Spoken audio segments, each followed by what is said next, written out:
Hey there, today I have two very interesting lenses with me, the Nikon 51.4 and the Nikon 51.8S. This comparison is turning out to be more interesting than I thought it would be because the decision is more complex than it appears to be, at least to the surface level. One of the first things I noticed about these two lenses are the back glass elements. Let me show you. This is the black glass element of the 1.4, and this is the black glass element of the 1.8. The 1.8 is smaller. The 1.4 has a much larger glass at the back of the lens.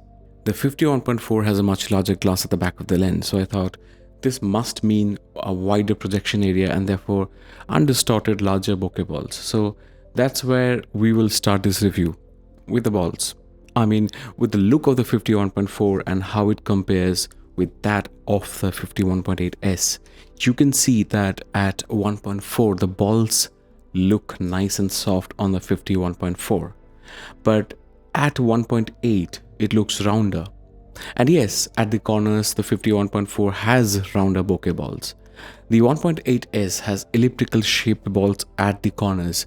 This look reminds you, the 51.4 look reminds you of the 135 plena and shows you the differentiated and beautiful look that can be created by Z lens because how wide the Z mount is. I mean, even the third-party manufacturers can take advantage of the wider Z mount and make the lenses actually perform better. I also found that there is a nice softness about the bokeh of this 1.4 lens, especially when there is direct light in the background. Other reviewers talk about the soap bubble bokeh balls with the strong outlining to the balls. It's actually not that straightforward. There is a oh so beautiful glow to the bokeh of this lens, both at 1.4 and at 1.8. And the balls look natural and round. With the 1.8S lens though, the bokeh balls are more defined. It's more perfect, less cinematic, and of course more elliptical. I found that the soap bubble bokeh effect happens during the day more and through the foliage. Like when the sunlight is sort of beaming through the foliage, you tend to get that soap bubble bokeh effect. It gives you that vintage look wide open, and also when stopped down by a stop, it can make your images look busy, or you can use it to your advantage, understand how the look is, and then just play with it, lean into its character and craft your story. But you can be sure that your photos and videos will look different from the most of the other stuff, the stock stuff that you get from other lenses. At f2.8, both these lenses look very similar in terms of the bokeh and the background look. On the background look, by the way, the background actually changes because the 1.4 lens is actually a bit wider than the 1.8S lens. It's like a 5% difference, maybe 7% difference. I don't mind the fact that the 1.4 lens is actually a bit wider. However, I think it has some effect on how the background bokeh looks and how the background is rendered. I wanted to test how the lens renders busy background. So you can now see on screen how the leaves are rendered in the background. I will change to the 51.8S now at 1.8. The field of view gets narrower, of course, with the 1.8S lens, but I thought I didn't see a change in the look of the scene. They are widely similar looking. I mean, that was surprising to me. You have a look and tell me what you find. By the way, if you check between the two lenses at 1.8 again, I found no difference. If anything, the 1.8S lens, the S lens, gives you a sense of more blur because I think the 1.8 lens is a tighter lens. It's a more zoomed in lens. What I'm sure of is that the 1.8 lens actually gives you the look of more blur or bokeh at f2.8. I'm sure of that because again, the 1.4 is a bit wider than the 1.8S, which is mind-blowing to know that the 1.8 can actually give you the impression of having a more blurrier, smoother background despite being a 1.8 lens. And this effect is true even at f4. Even at f4, I saw more softer background with the 1.8. Let's talk about the autofocus performance. You check out on Nikon's website how this describe the motors inside. But to me, the autofocus performance is so similar that autofocus is not the reason why one should choose between these lenses, the 1.4 and the 1.8. I did all the tests with the Z8 and I focused on something dark in the foreground and changed focus to a bright area in the background. I would watch out on how it focuses on the dark leaves, the in shadow leaves, and both do a very good job. So, is there a difference when it comes to autofocus performance when it comes to video? I thought so initially. I thought maybe the 1.8 lens will do slightly better. But at this point, I'm confused. The 51.S is a 6-year-old lens and was launched along with the Z7 and the Z6. I own my copy for about 5 years, I think more than 5 years now. The 1.4 was just launched in September 2024, and I can't figure out which one does better in autofocus. So you have a look and figure out. Note that there are 4 different colors in the background, offering different levels of contrast to the subject. And lower contrast makes it harder for any camera system to focus well. Keep that in mind and see which one is doing relatively better in low contrast scenario. Let me know what your conclusion is in the comment section. I could not make up my mind thus far.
Another amazing thing is just how well controlled the 1.4 lens is for focus breathing. As you watch this focus breathing test section, keep an eye open for the autofocus performance too. Also the autofocus transition and also the look created by these two lenses. I think it's a good opportunity to have a look at these things. At this stage, I personally found that the 1.8S lens does a more sure focus transition compared to the 1.8. More sure. It doesn't feel hesitant or unsure. That's just a sense that I'm left with after testing this lens so much. Let's talk about image quality and let's begin with the chromatic aberrations. There is a visible amount of color fringing where this 1.4 lens is focused on.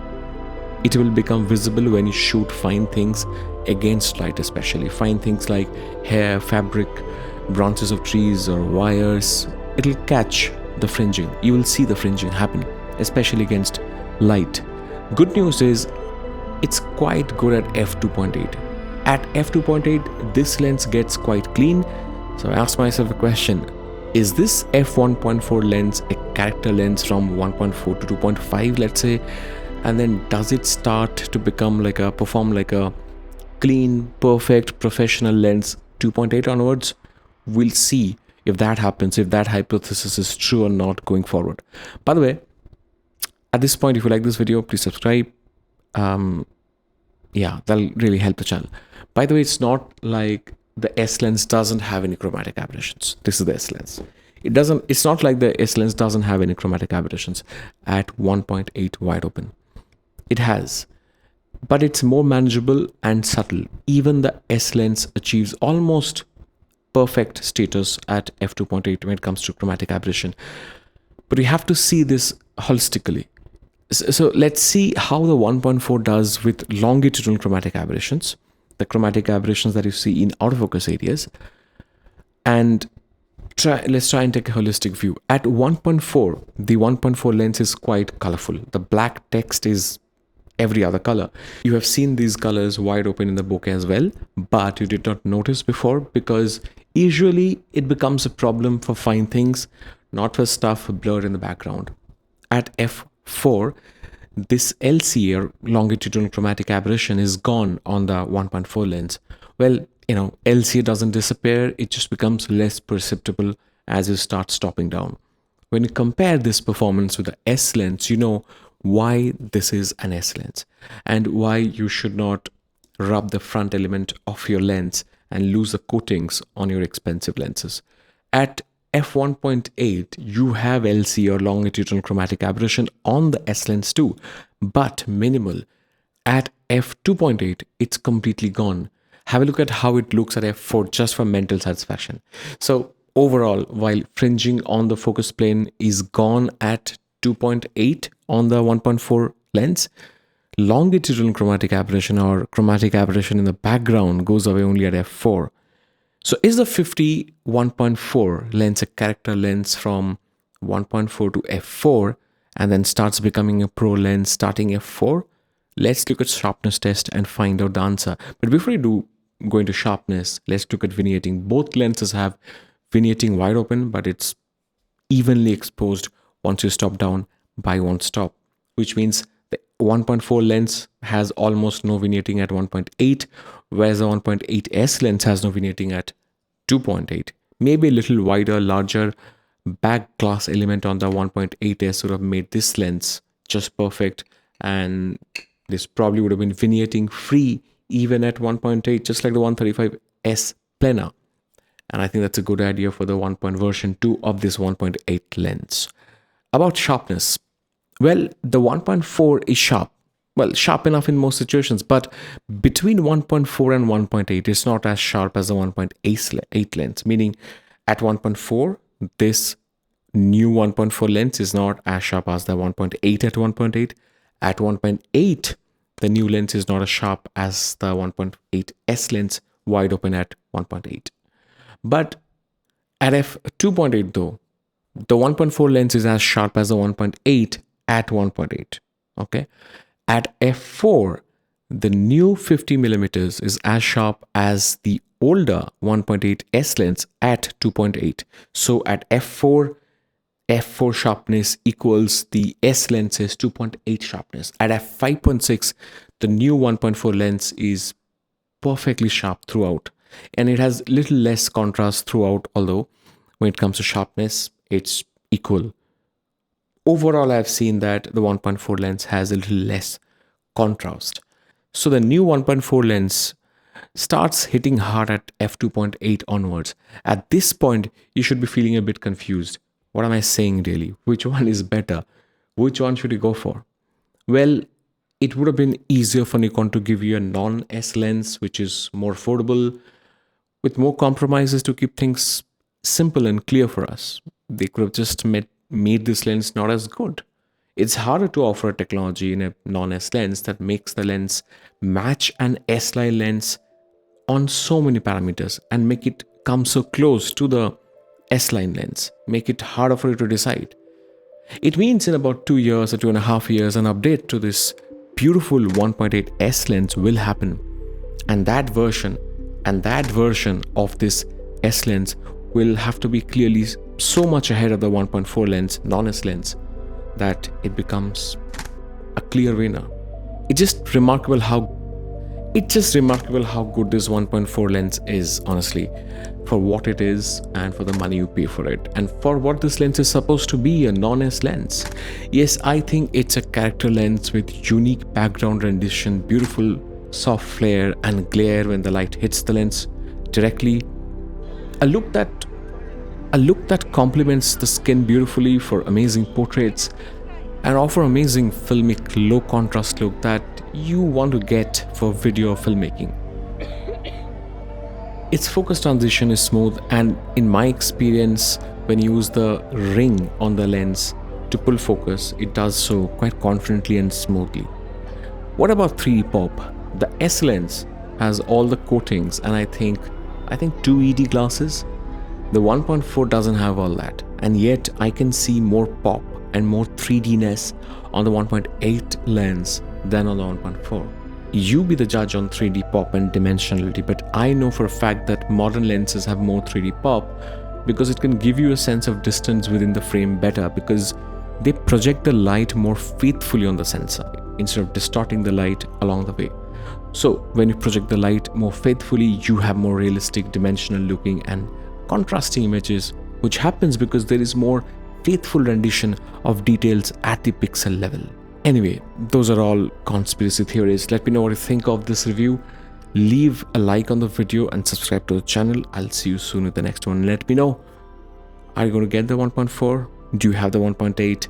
Are you going to get your first 50mm lens for the Z mount? And if so, which one are you going to choose? I'm going to see you in the next one soon.